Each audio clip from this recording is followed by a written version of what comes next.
After 1737, Oliver Goldsmith and Richard Brinsley Sheridan, the Irish dramatist, they appeared on scene. Goldsmith's masterpiece is She Stoops to Conquer, and this play was part of BA English literature for many years. These days, it's not included in syllabus. Goldsmith, She Stoops to Conquer, is seen as the first successful reaction to sentimental comedy of Richard Steele. The comic premise is that hero of this play, Marlowe, is shy with ladies of his class, but he is quite open and frank with servants and barmaids. So the heroine of this play, Miss Hardcastle, she stoops to an acceptable level to conquer him. So she stoops to conquer. She is Miss Hardcastle, and she has to conquer her future husband Marlowe, who is main character of this play. That play is known for its delicate wit and comedy of somehow comedy of manner, that is a reflection of the class.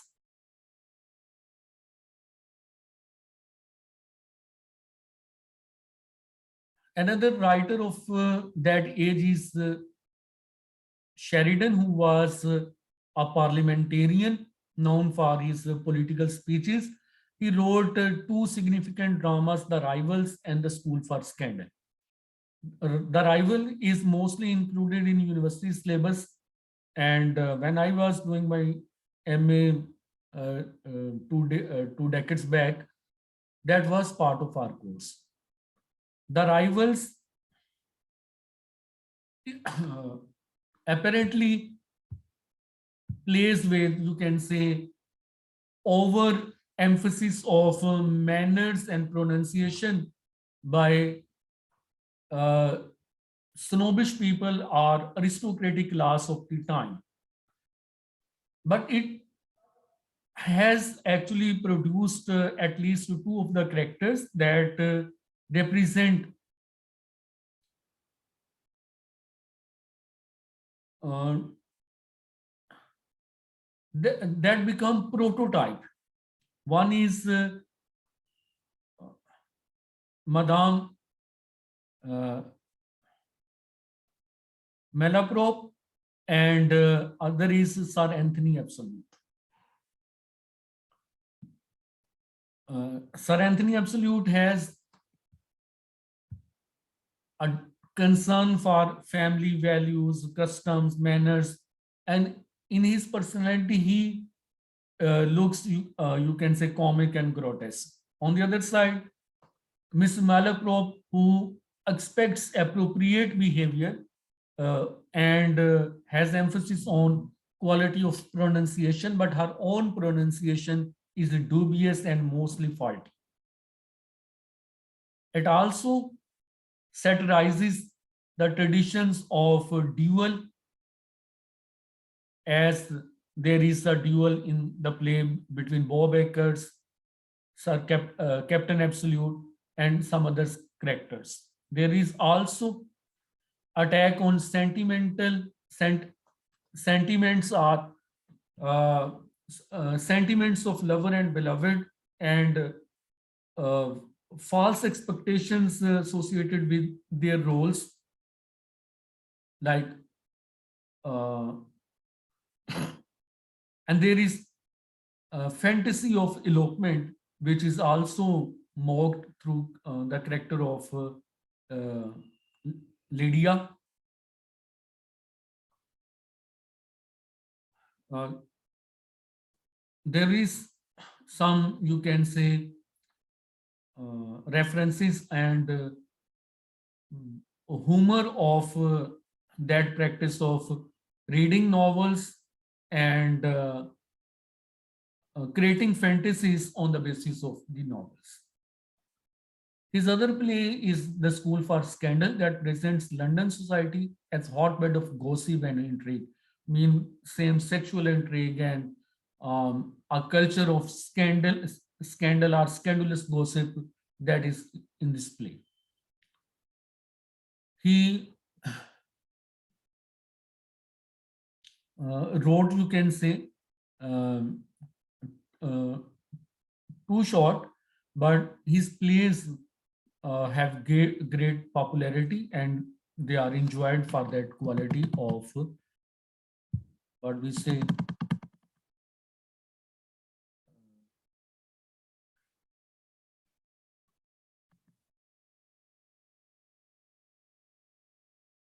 Sheridan's another play. The Critic is a burlesque comedy based on a restoration farce, which makes the device of a theatrical rehearsal the vehicle for a neat satire on the convention and the critics of the time. So, The Critic is a burlesque comedy in which the critics are mocked at, the critics are ridiculed. So, that's the restoration comedy. I mean, comedy from William Wycherley to uh, Richard Brinsley Sheridan. No, I stop for a while.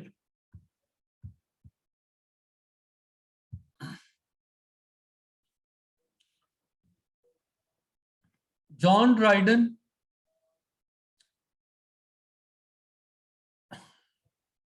was the most important writer of early Restoration age.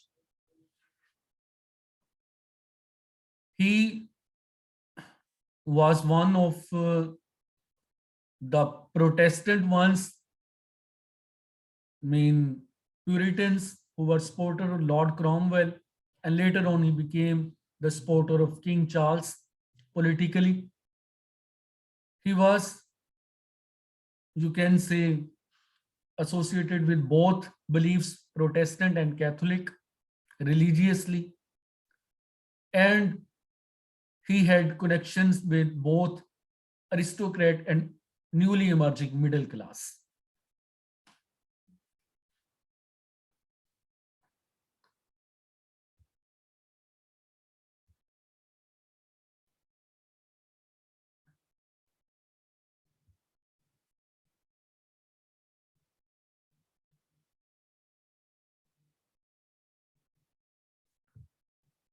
Restoration age, that is known for its satire, and restoration satire could be of two types, that can be very general sweeping criticism of mankind found in poetry in A Satire Against Reason and Mankind by Rochester, who is known as Restoration Spirit. He was a poet, but more than poet, as a personality, he was important at that time.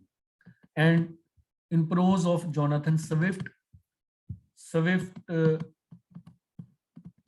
Gulliver's Travel, or A Modest Proposal, or it could be highly specific with allusions to real figures in politics and society. Specifically targeted satire is found in the poetry of the main literary figures of the Augustan age, John Dryden, especially in his work Macflecknoe, which is an attack on a literary revival, Thomas Shadwell, who succeeded him as poet laureate, and Absalom and Achitophel, which uses an allegorical form to comment on the fundamental religious political issues of the time. So we can say John Dryden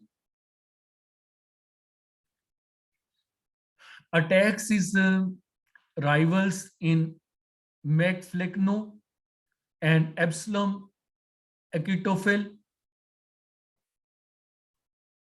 The aging poet Flecknoe is deciding who will best succeed him. He chooses Shadwell, a playwright who was clearly not one of Dryden's favorites. So McFlickno is just a character. Achitophel, a character or speaker in Absalom, and Achitophel is identified with Earl of Shaftesbury, and David is King Charles II.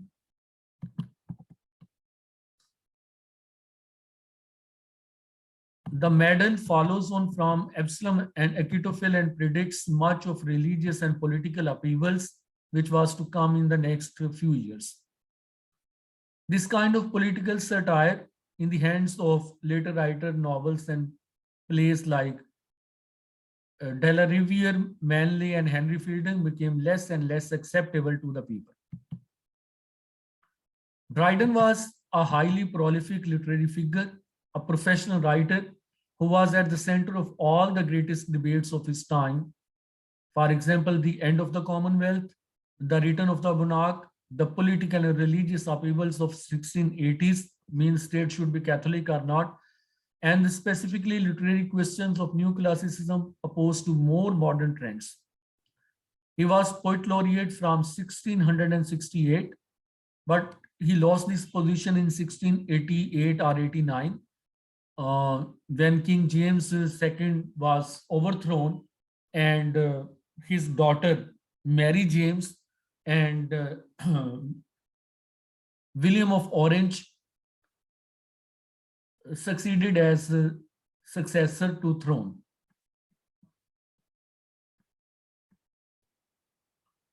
Dryden's allegorical poem, The Hind and the Panther, discusses the complex issues of religion and politics.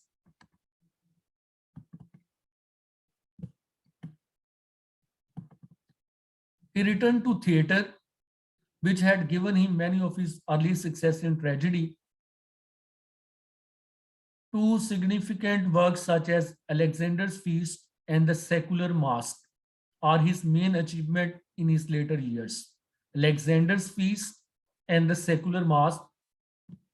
Here the past dominates rather than the present of Dryden's earlier verse. Dryden was an innovator, leading the move from heroic couplets to blank verse in drama, and at the center of intellectual debates of the Augustan age.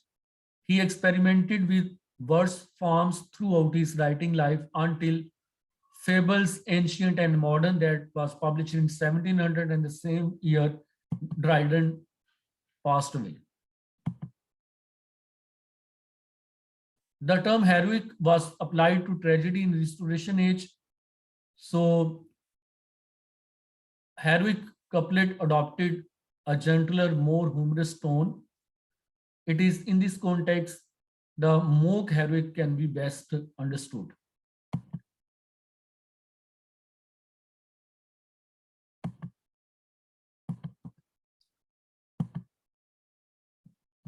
Dryden also wrote plays about our India, like the Queen India, Aurangzeb. They are title of his plays.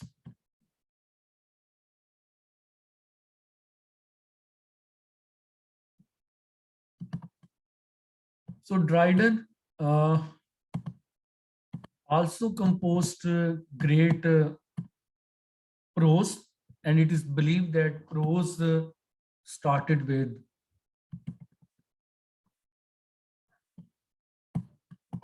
that man, I can say John Dryden. Restoration prose, and when we talk about restoration prose, there is a new trend, that is trend of journalism. Rising middle class were the readership for a wide range of daily and weekly newspaper and journal founded at this time. यानी जो middle class सामने आई तो उन्होंने बजाय वो classic works जो थे उनको पढ़ने की बजाय अपनी टेस्ट के मुताबिक न्यूज़पेपर्स को, जर्नल्स को, periodicals को प्रेफर करना शुरू किया. Richard Steele founded the Tatler that ran from April 1709 to 1711, and that was followed by the Spectator. Tatler and Spectator are most important periodicals of that time.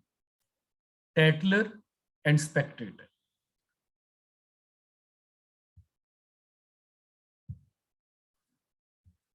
Both were initiated by Richard Steele, but in Spectator, there was Joseph Addison with him, another prose writer of the time. These were journals of coffee house gossip and ideas in London. Spectator became the journal of a gentleman club led by the fictional Sir Roger de Coverley.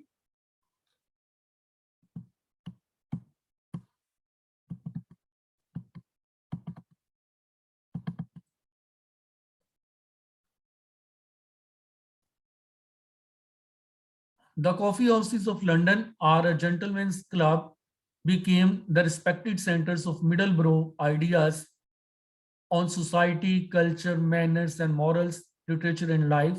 The Spectator's declared objective was to unleaven the morality with wit and to temper wit with morality. So that was, you can say, objective: unleaven morality with wit and to temper wit with morality.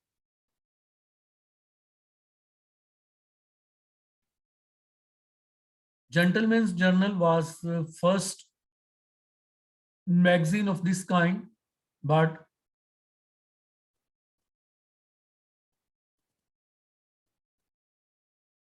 uh, later on, the other journals like the Grub Street Journal was a satirical literary magazine. The Monthly Review became, in the later part of the century, the most significant influential literary magazine.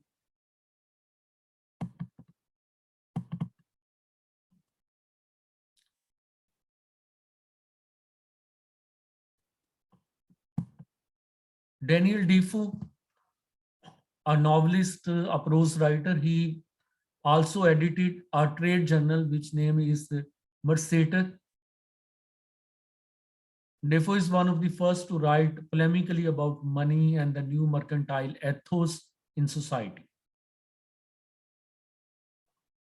Pope to Johnson and used journalism as an integral part of their career. So, publication of Spectator and Tatler, the Monthly Review, the Gentleman's Journal, and Daniel Defoe's work as a journalist, they are significant part of that age. In this age, besides,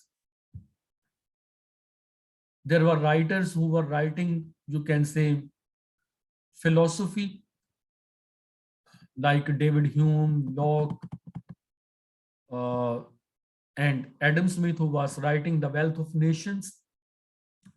Everyone knows Adam Smith. He is the fundamental writer of capitalism. And there were diary writers. Samuel Pepys, as a diary writer, he got popularity.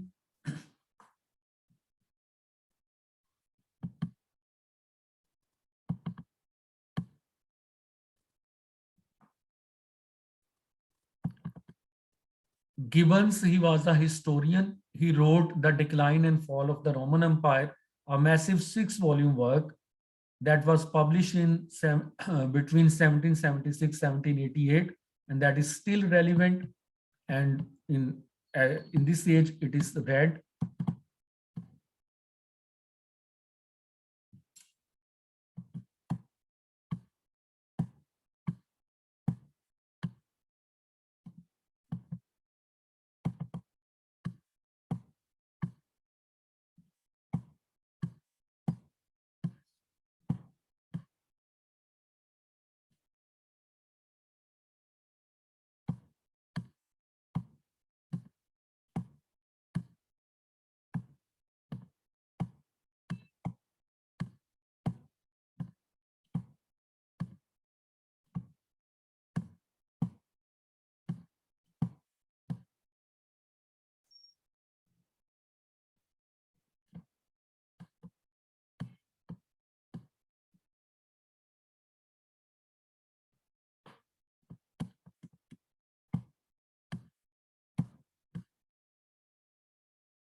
Different writers wrote essays, biographies, letters,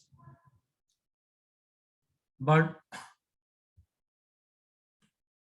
a writer of satire, and his work actually defies classification of genre. That's Jonathan Swift, who wrote Gulliver's Travels.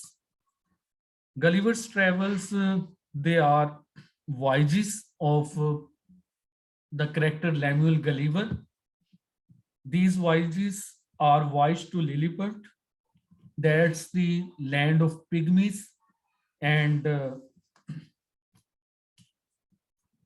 he uh, all the people in Lilliput and Belfasco, they are 12 times shorter than the heights of Lemuel Gulliver. In second voyage to Brobdingnag, Gulliver meets the giant or the tall people who are 12 times taller than he. These two voyages that show relativity of uh, ideas, relativity of things, mean the same man when he goes to the world of pygmies, he is called the man mountain. But when he goes to the land of Brobdingnag, he is called as dwarf. There are allusions to history of England. There is satirical and allegorical references to political parties of the time, Tory and Whigs, conflicts of Catholic and Protestants, evolution of House of Common and House of Lords, and a brief history of Britain in the second voyage of Brobdingnag, conspiracies, political intrigues in first voyage Lilliput, and in third voyage, that's the voyage to Laputa and others island. Here, apparently, there is a satire on the Royal Society of Science, but in fact, that's uh, you can say a satire on utilitarian approach of the time and ideas regarding history, science, geometry, uh, and human quest to be immortal and living the zest of life. That's actually satire on agnosticism and lifeless philosophy. Last voyage, that's a satire to that is a voyage to Hinems and two aspect of human nature. Mean emotional and impulsive is represented by Yahoos, and detached rationality is represented by Hinems. These are two extremes, and mostly human beings, they are in between these two extremes. One is actually criticized, I mean to say Yahoos, and other is idealized. But that ideal is difficult or almost impossible to attain. So these four voyages and what type of allegory is seen in each voyage, that is also significant. Now I